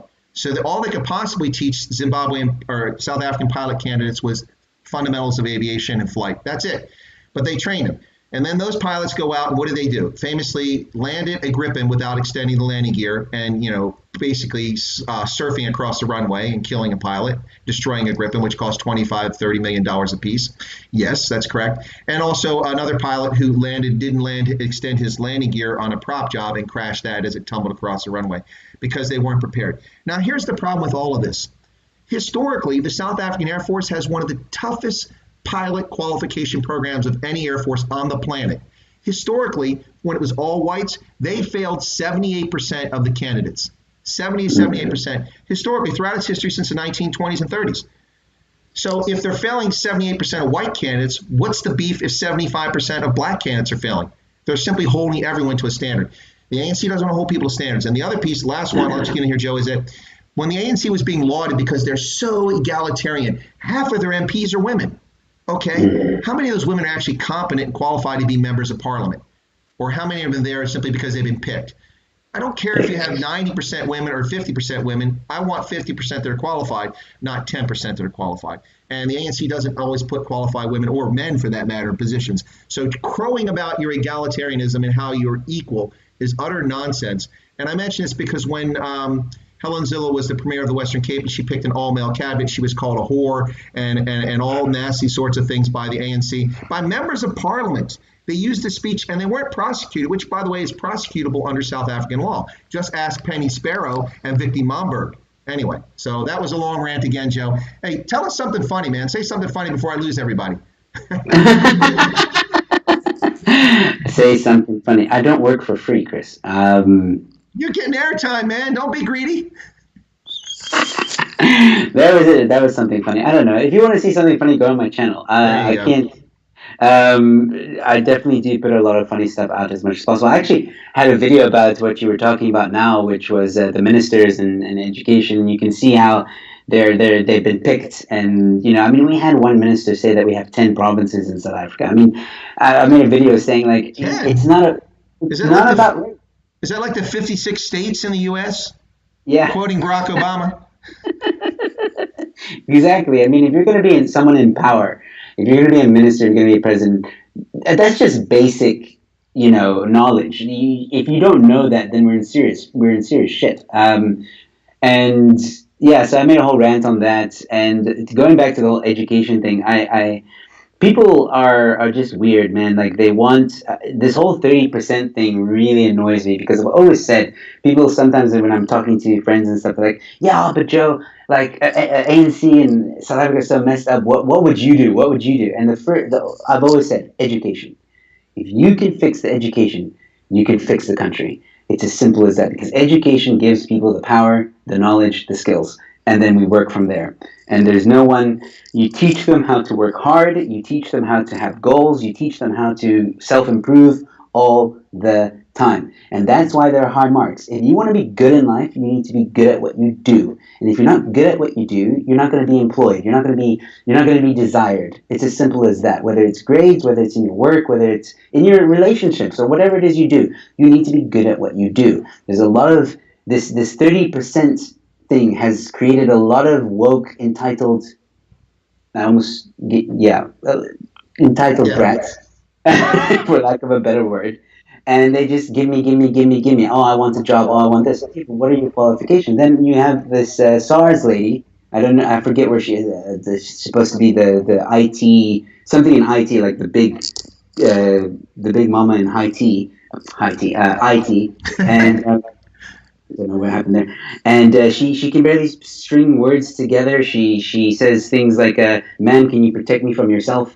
It's embarrassing. She has no idea what she's doing. You can see she doesn't know anything about IT. Then you have a minister who says, "Oh, we have 9 provinces." You have another minister who says you must sit before you get into a taxi.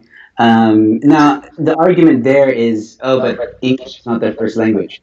It should be.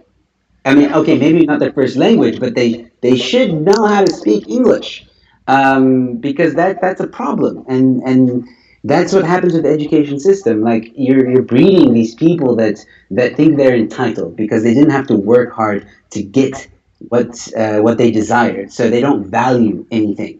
Going to university, that's an honor to do so. That shouldn't be oh, it's my right to go to university. I wasn't brought up that way. If I wanted to go to university, I had to work hard in school. I Mhm. had to get high grades. I had to work my butt off to feel some self achievement in my life. And then I went to university. I worked my butt off in there. I studied 3 different subjects, and I may have not completed all of them, but I did complete 2 of them.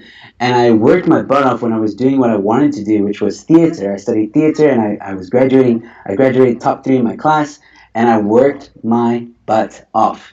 And it's a self accomplishment. And these socialist, communist people don't understand that when you make everything equal, when you make everything easily achievable, no one has the drive to better themselves. And that is the biggest problem. And if we can fix that in the education system, if we can give people proper schools and proper education, I guarantee you this country would see maybe in 10 years a different South Africa. And it pisses me off that Cyril Ramaphosa says things like, "Oh, we're working on a smart city. We're working on we're gonna we're gonna build a university in some I don't know I don't know where the place was, but I know it's in a place where nothing happens."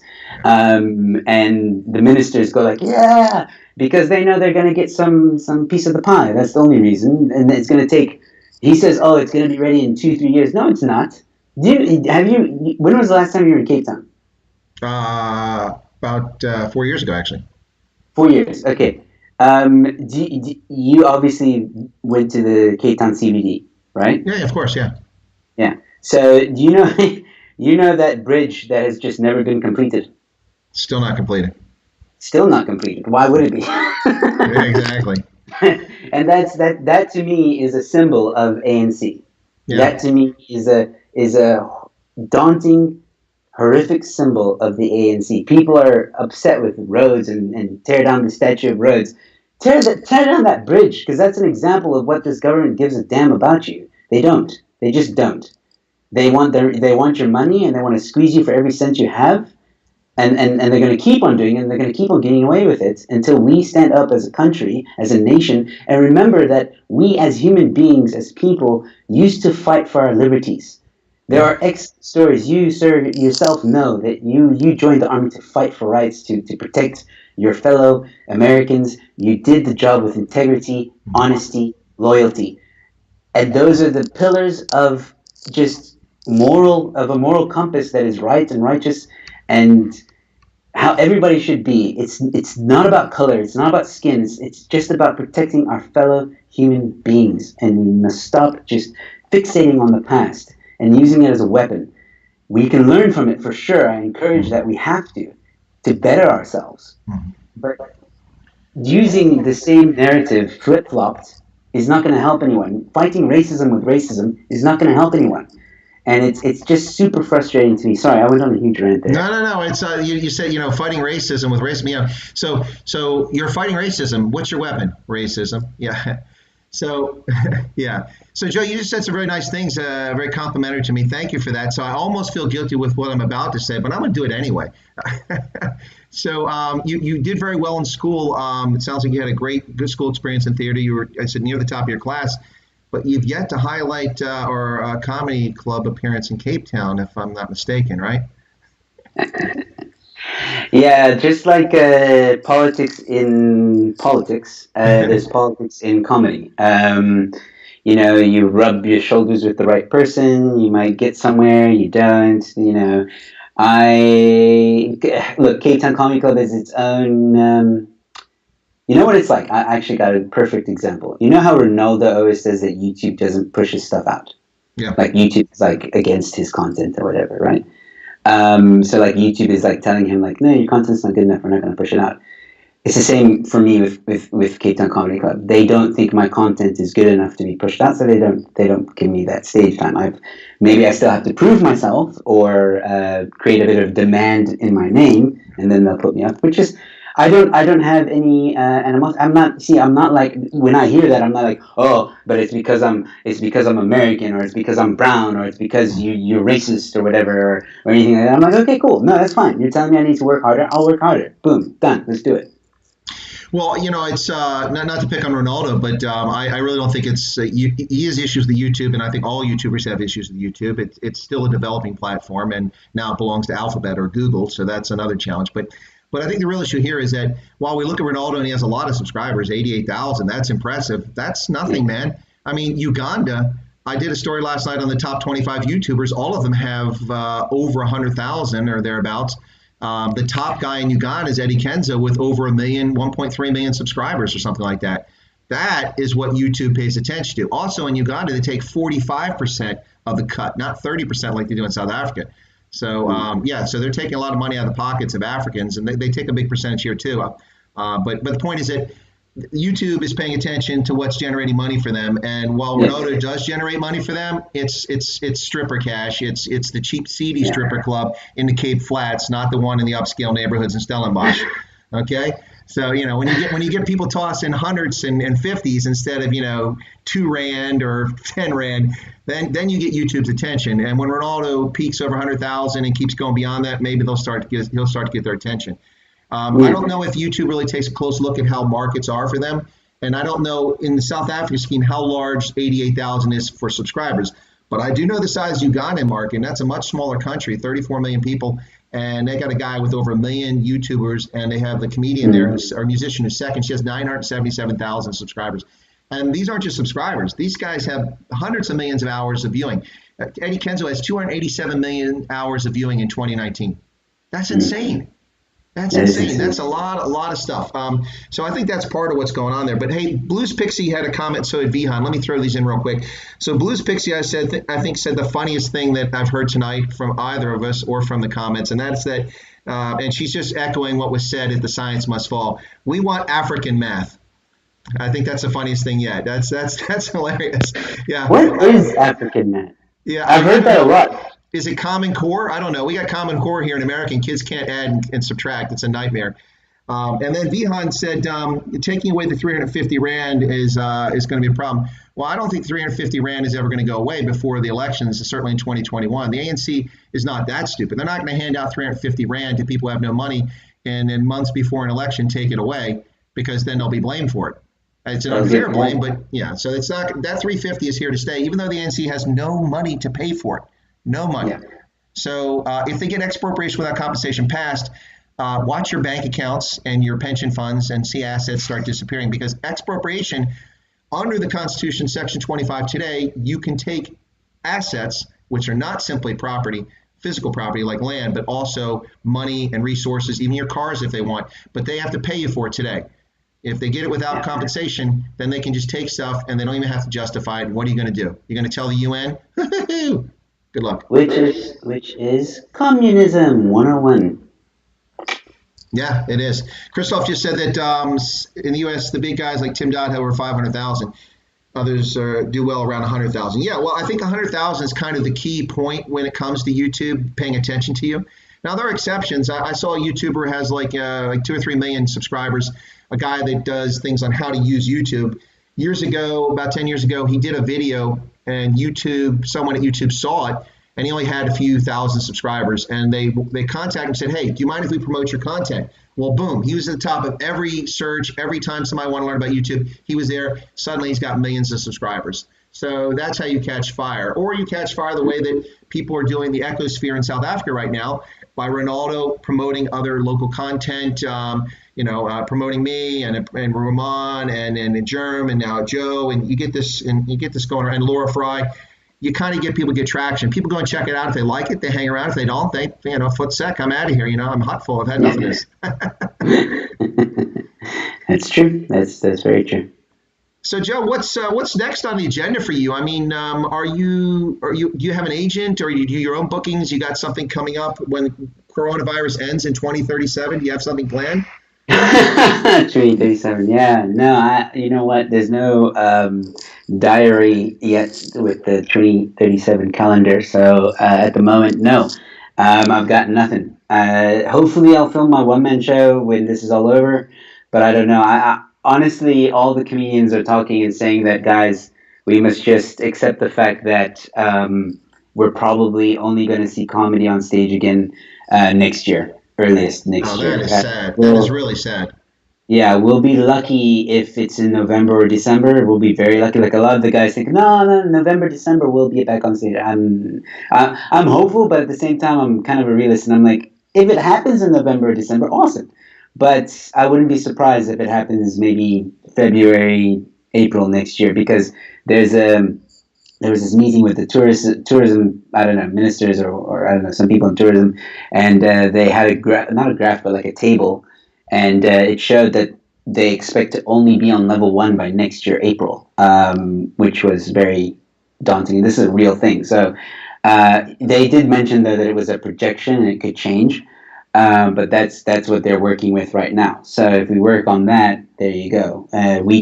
We as comedians can only start working on level 1 when the bars and everything starts opening up again. So yeah, I'm pretty much out of work for a while, but luckily I do graphic design work, so that I freelance that, so that also helps. But yeah, that's unfortunately YouTube is going to be my main platform where I just do a bit of comedy. What I do is I interview local comedians and we have a fun chat together, and we do a roast every Friday, and I also talk about some interesting topics, much like this conversation with you, Chris. I'm doing one tonight with another comedian. We're going to talk about the hashtag I am the we. I'm going to explain it and dwell more into it, and then So I talk about those kind of things on my show, Let's Talk, and I would love to have you on there. It would be great Sure. to have you on there. And yeah, so I'm just putting content as much as I can on my channel, and I'm fighting. I'm fighting. I've decided 2 days ago that I'm going to fight for our rights, and I'm not.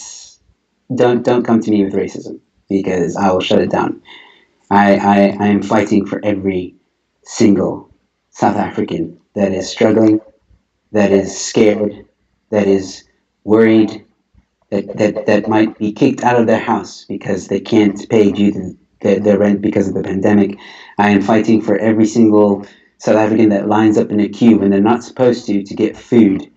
I'm fighting for every South African that only gets 350 Rand. I'm fighting for every single South African. Whether you are a stupid news journalist that doesn't know her ass from her elbow, I will fight for you too. Because you've just been misled. And maybe you can't say anything. And that's the thing, Chris. It is sad to see that a lot of the comedians actually won't speak out. Not because maybe they do feel the way, maybe they do believe, oh no, we must stay inside and we must be good and we must be good citizens and stuff like that. That's fine. They can believe that. But I know that there are some that are very angry and they've told me in confidence, and I'm not going to mention their names, but I know they want to speak out, but they can't because I'm sure you heard that story about the ENCA reporters who did a bit of a they reported the real news, and then the next day they were suspended. And then Yeah, they apologized. they weren't. They apologized, and then it was like, no, no, no, they're not suspended. They're just off air, whatever that means. And yeah, that made an example for everybody that's in the media. And I know a lot of comedians are in the media, and they either push the same narrative or they shut up. They don't say anything. They don't even comment. They just make their own jokes. They won't say anything. And a lot of people are scared. I was told yesterday by a friend of mine that who does filmmaking. He was at a rally, or not a rally, but he was filming something for a party. And when he was filming, well, not accidentally, he was just filming what was happening. And then this guy comes up to him and says, "Hey, can you please delete that footage because I am an accountant and I have government tenders, and if they see that I'm here, I'll lose those tenders." So there's a lot of people that are super scared and they rely on their whatever work they have now. They rely on that, and I understand that. But you know what? I'm fighting for you too. No, that's great stuff, Joe. It's let me stick on this topic. I want to go back to Chappelle a little bit later, but let me talk about this really quick. Someone mentioned in the stream there that Joe Scott was is a YouTuber. He has 800,000 subscribers, and he just kind of sits there and I guess puts things together, assembles model planes or something like that, and he just occasionally comments. It kind of reminds me of that guy on public broadcasting in the U.S. that used to paint, the guy with the really curly hair, and he just paints stuff, and people would watch that show. I'm like, really? It's strangely addictive, though. So I guess YouTube is a place for everybody, and so hopefully your stuff will catch fire on YouTube, and people will get to know who you are better, and they'll start wanting to catch you when we get around to comedy shows in 2027, 2037, whatever it is. But it's really for the comedy guys, I guess it's really tough because I could envision, for a musician, because a lot of musicians around the world, but in South Africa now, are doing home concerts and they're charging like through CompuTicket in South Africa. If you pay CompuTicket, you go and log in. I presume you get a code and you can watch the concert. And they can probably make some money that way since they can't do concert tours. But it seems to me it's less likely people are going to tune in to listen to comedy, particularly for a newer comedian they don't know about, and pay for that than they would to pay for music. What do you think? Am I accurate in that? Does that sound reasonable, or am I off the mark? Yeah, pretty much. The big guys like Barry Hilton, Nick Rabinowitz, Mark Lotching, they have done shows, Scalpa Zaynad. They have done shows. They have done online content where they charge a fee of like $50, which is 50 rand, not bucks, which is nothing. And they just do an online show. I think we as comedians were also trying to figure out how to make it work because I know because I had been thinking of maybe doing not a 1 hour show, but like maybe a 15, 20 minute show just to see how it goes. But put a bit of YouTube with the stand up. I don't think you can do pure stand up online. It's you need You need that the audience energy to to feed start off with. of, don't you? You need that audience to feed Absolutely. off of. Yeah. Absolutely. Even live, like some of the comics say, "Oh yeah, but the closest thing is Instagram Live because you can see the comments right away." It's not the Uh, same. it's not the same because most of the comments are heckling you, like they're saying this is not funny, and they get really mean. The people get really, really, really mean on social media. Like they won't say that to your face at a show. Okay, some will if they're drunk enough, uh, but most of the time, like social media, like it just gives people that power. Like you suck, and then it's like, oh, but yeah. Yeah, but So it's I unlike don't, in I a don't. show. If you're in a show, you can at least do something with that because everybody hears it, and it either falls or it doesn't. It hits, and you can use your timing to deal with that, and you can actually turn it into something. But online, it just doesn't work, does it? No, no, it doesn't work at all. And that's the thing. Like, I'm still trying to figure out if I should do it live because the guys that I know of did it live, and I'm not sure how they did it. I think Skulk he did this thing where he had the live chat open like you do now, and he was just feeding off the audience, and he'd say a few jokes, feed off the audience, say a few jokes. Barry Hilton was doing it on Facebook, and some of the other comedians as well started doing this, where they would tell the audience, "Okay, give me a topic," and then the comedians would just improv a joke out of that topic very quickly, which is nice. It's brilliant. But yeah, we're still finding our feet. I know there's some other comedians that are doing what I'm doing, which is fine. Maybe not interviewing comedians per se, but they're finding other ways of just entertaining and stuff like that. One of the biggest companies that support comedy in South Africa, Savannah, Hmm. has started doing the comedy, what they call the comedy bar, Hmm. which is an online virtual comedy show. And I was told by one of the comedians as well that was on the show, they're still learning even in that show. They're learning, they're changing, and they're seeing what the audience feeds off of. So we're all trying to figure it out.